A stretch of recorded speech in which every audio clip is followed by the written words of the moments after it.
Quest Audiobooks presents an unabridged recording of The Green Hills of Home by Emma Bennet, narrated by Nicky Griffiths.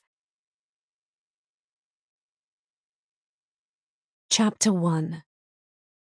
Gwen did a little jump of joy as she exited the doors of Black Horse Publishing's imposing Georgian building. She could have squealed with happiness, but had to be content with hugging herself tightly and grinning slightly manically. She just couldn't believe that she, Gwen Jones, had secured herself a 3-book deal with one of the best-known publishing houses in the country, and that they'd been so sympathetic about the situation with her mother. She almost didn't trust her own fantastic luck. But then, of course, it wasn't all luck. Gwen had worked incredibly hard to get to this point. For once in her life, Gwen cursed the fact that she didn't own a mobile as she searched for coins to use in a payphone. She simply had to spread the good news. She really wanted to speak to her mother, but she was usually napping at this time. She couldn't call her best friend Sarah either. She'd be out picking her children up from nursery. So the next obvious choice was her cousin Sian, whose flat she was staying in while she was in London.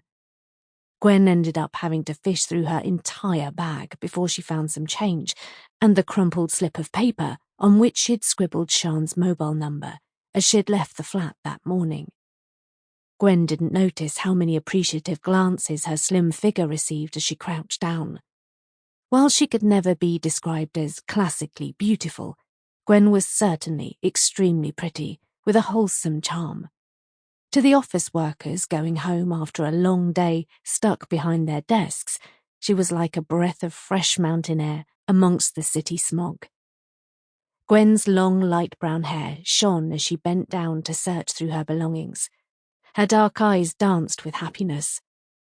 The fitted shirt and A-line skirt, bought that morning especially for the meeting, plus her knee-high boots, gave a good idea as to the toned body underneath. The shirt showed just a hint of cleavage as she leaned over. When Sian didn't answer her phone, Gwen felt her feeling of elation come down a notch, but quickly ordered herself to stop being so silly. She'd be seeing Sian in the flat in only half an hour, and she would call her mother to tell her the news before supper.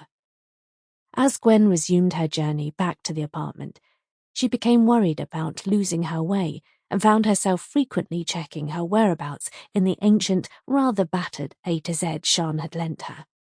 The London streets were certainly very different from Gwen. Sample complete. Ready to continue?